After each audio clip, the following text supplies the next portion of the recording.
Hello friends, welcome to Studykar. मैं हूं आपका दोस्त प्रभाकर।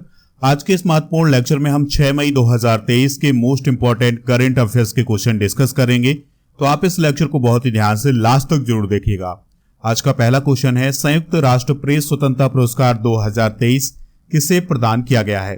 तो ये प्रदान किया गया है नीलोफर हमीदी, इलाहे मोहम्मदी और नरगिस मोहम्मदी को।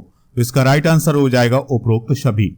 दोस्तों, संयुक्त राष्ट्र ने जेल में बंद 3 ईरानी महिला पत्रकारों को सच्चाई दिखाने के लिए प्रेस स्वतंत्रता पुरस्कार से सम्मानित किया है। और यह जो पुरस्कार है ये 1997 से संयुक्त राष्ट्र के द्वारा प्रदान किया जाता है। यह पुरस्कार उन पत्रकारों को दिया जाता है जो अपनी जान जोखिम में डाल करके वो सच्चाई बाहर लाने का प्रयास करते हैं। दोस्तों, याद रखिएगा कि जो ईरानी पत्रकार हैं नीलोफर हमीदी, उन्होंने महसा अमीनी की हिरासत में मौत की खबर दिखाई थी। देखिए, कुछ समय पहले एक महिला थी महसा अमीनी, तो इनकी पुलिस हिरासत में मौत हो गई थी। इसके बाद बहुत प्रोटेस्ट हुए थे ईरान में महिलाओं को लेकर के। तो दोस्तों, जो महसा अमीनी थी उनकी खबर दिखाई थी किसने? नीलोफर हमीदी ने। तो उन्हें जेल में डाल दिया गया। इलाहे मोहम्मदी ने अमीनी के अंतिम संस्कार के बारे में लिखा था, इसलिए उन्हें दोस्तों जेल में डाल दिया गया। फिर इसके बाद जो नरगिस मोहम्मदी थी, उन्होंने कई वर्षों तक ईरान में एक पत्रकार के रूप में काम किया है और वह ईरान की सबसे प्रमुख कार्यकर्ताओं में से एक मानी जाती हैं। तो उन्होंने प्रोटेस्ट किए थे, इसलिए उन्हें भी जेल में डाल दिया गया था।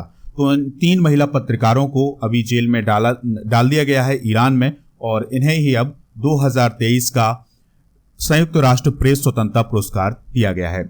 दोस्तों, यहां पर आप देखिएगा, ये हैं नीलोफर हमीदी, ये हैं इलाहे मोहम्मदी और ये हैं नरगिस मोहम्मदी। ईरान के बारे में बात करें तो इसकी कैपिटल तेहरान है। इब्राहिम राइसी यहाँ के राष्ट्रपति हैं और पश्चिम एशिया में स्थित यह एक कंट्री है।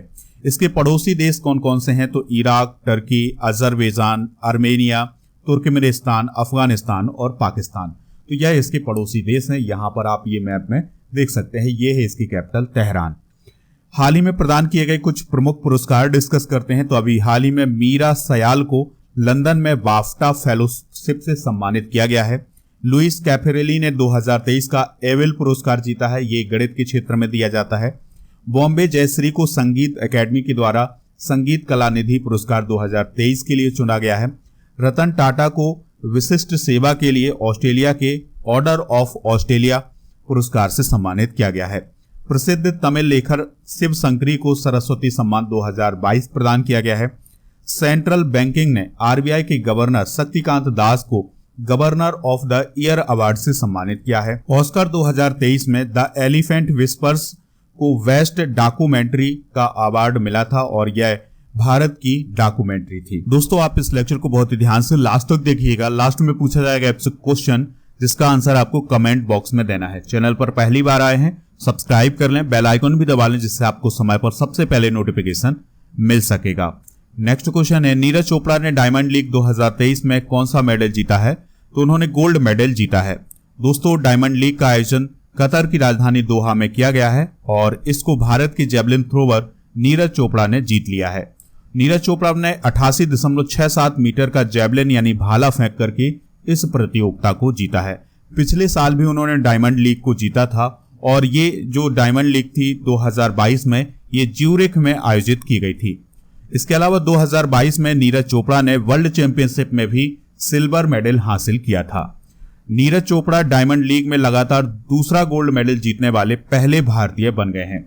दोस्तों, नीरज चोपड़ा के करियर के जो मेडल हैं वो डिस्कस करते हैं। तो डायमंड लीग 2023 में गोल्ड मेडल, वर्ल्ड चैंपियनशिप 2022 में सिल्वर मेडल, डायमंड लीग 2022 में गोल्ड मेडल, टोक्यो ओलंपिक 2022 में गोल्ड मेडल, एशियन चैंपियनशिप 2018 में गोल्ड, कॉमनवेल्थ गेम्स 2018 में गोल्ड, एशियन चैंपियनशिप 2017 में गोल्ड और साउथ एशियन गेम्स 2016 में गोल्ड मेडल हासिल किया है।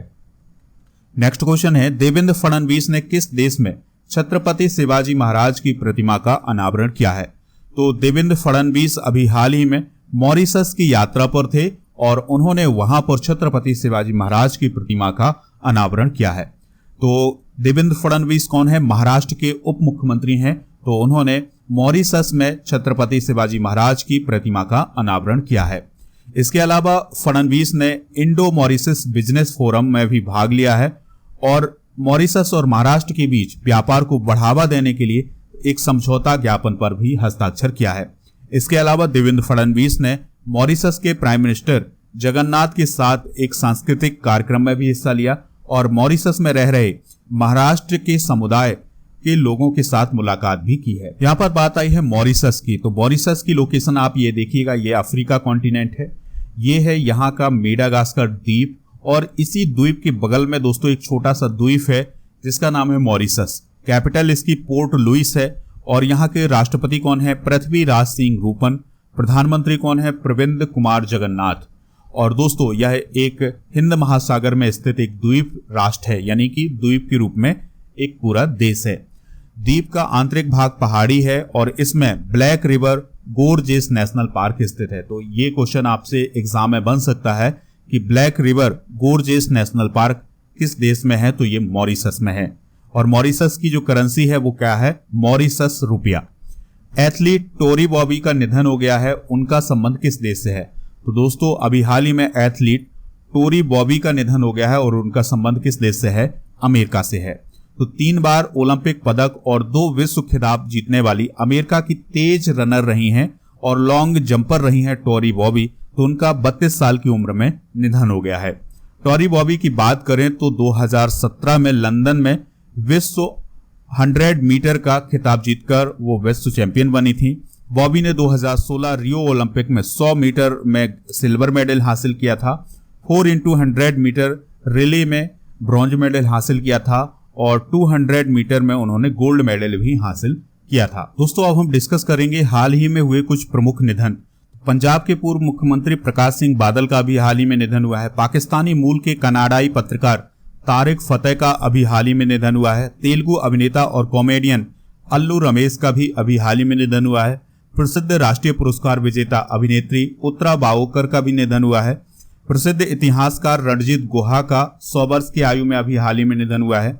महात्मा गांधी के पोते अरुण गांधी का अभी हाल ही में 89 साल की उम्र में निधन हुआ है। और प्रसिद्ध वैज्ञानिक डॉक्टर एन गोपाल कृष्णन का 68 साल की उम्र में निधन हुआ है। नेक्स्ट क्वेश्चन है, किस राज्य के हाईकोर्ट ने जाति आधारित सर्वे को तत्काल बंद करने का निर्देश दिया है? तो बिहार के हाईकोर्ट यानी पटना हाईकोर्ट ने अभी सरकार को ये आदेश दिया है, बिहार सरकार को आदेश दिया है कि वह जाति आधारित सर्वे को तत्काल बंद करे। इसके अलावा पटना हाईकोर्ट ने यह भी आदेश दिया है कि जो भी डेटा कलेक्ट किया गया है उसको सुरक्षित रखा जाए और किसी को बताया भी ना जाए।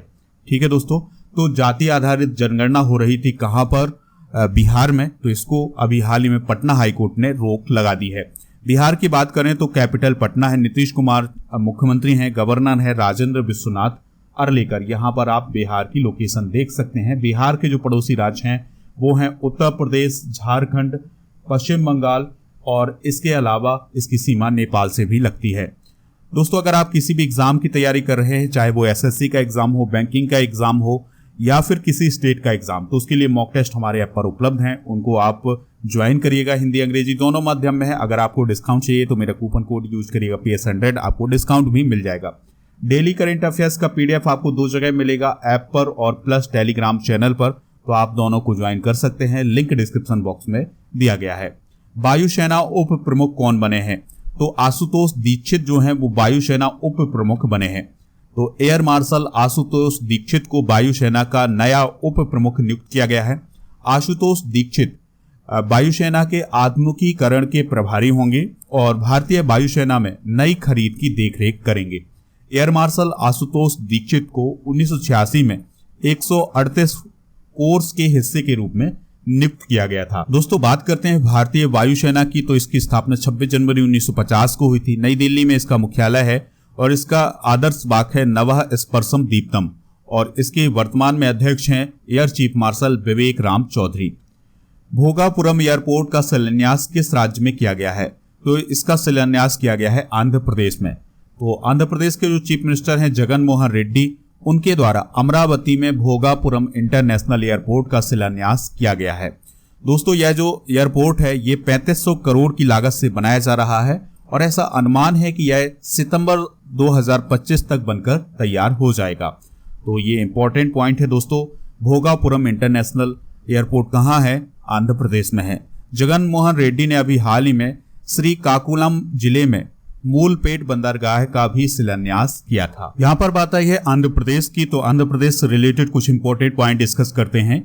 एडीआर की रिपोर्ट के अनुसार आंध्र प्रदेश के जो मुख्यमंत्री हैं जगन मोहन रेड्डी, वो भारत के सबसे धनी मुख्यमंत्री बने हैं।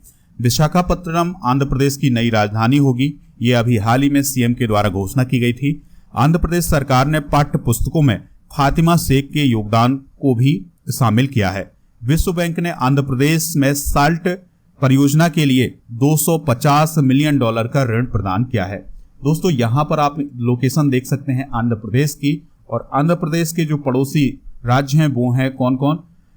उड़ीसा, छत्तीसगढ़, तेलंगाना, कर्नाटक और तमिलनाडु। तो ये पॉइंट भी आप नोट कर लीजिएगा। इंटरनेट इन इंडिया रिपोर्ट 2022 के अनुसार भारत की कितने प्रतिशत आबादी के पास इंटरनेट सुविधा है? तो भारत की 52% आबादी के पास इंटरनेट सुविधा है।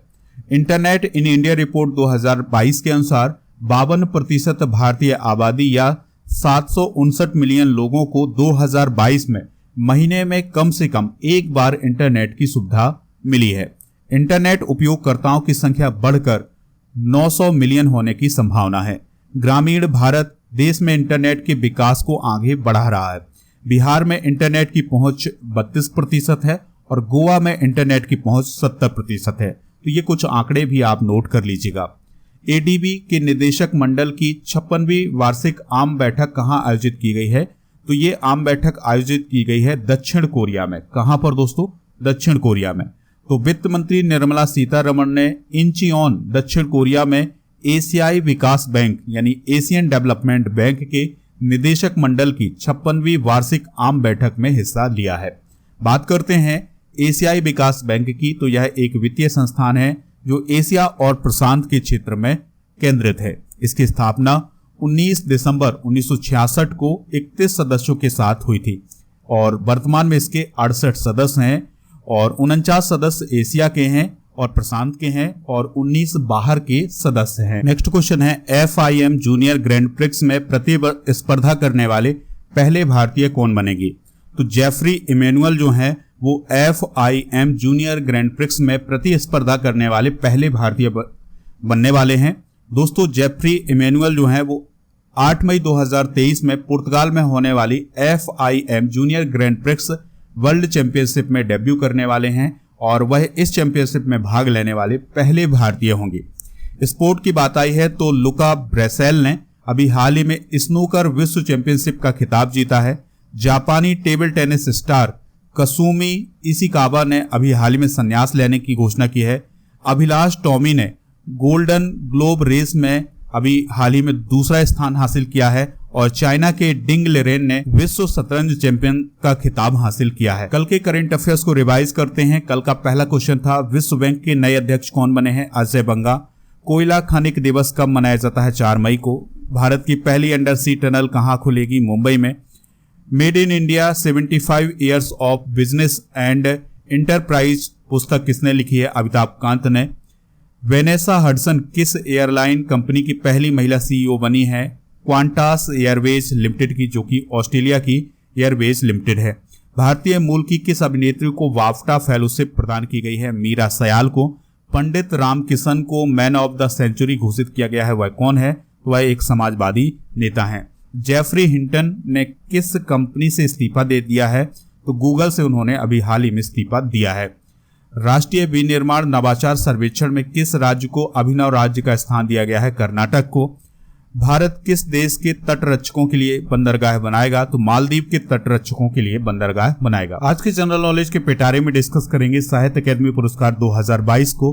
तो अंग्रेजी का अनुराधा राय, हिंदी का बद्री नारायण, असमिया का मनोज कुमार गोस्वामी, कोंकणी का माया अनिल खरांगटे, राजस्थानी का कमल रंगा, उर्दू का अनीस को, संस्कृत का जनार्दन प्रसाद पांडे को, तमिल का M राजेंद्रन को, उड़िया का गायत्री बाला पांडा को और मैथिली का अजीत आजाद को दिया गया है।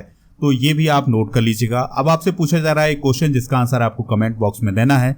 नीरज चोपड़ा ने डायमंड लीग 2023 में कौन सा मेडल जीता है? जो भी इसका राइट आंसर हो कमेंट बॉक्स में जरूर बताइएगा। इसके अलावा अगर आपको PDF डाउनलोड करना है तो वो आप ऐप और टेलीग्राम चैनल से डाउनलोड कर सकते हैं। दोनों का लिंक डिस्क्रिप्शन बॉक्स में दिया गया है। मिलते हैं नेक्स्ट लेक्चर में। जय हिंद, वंदे मातरम।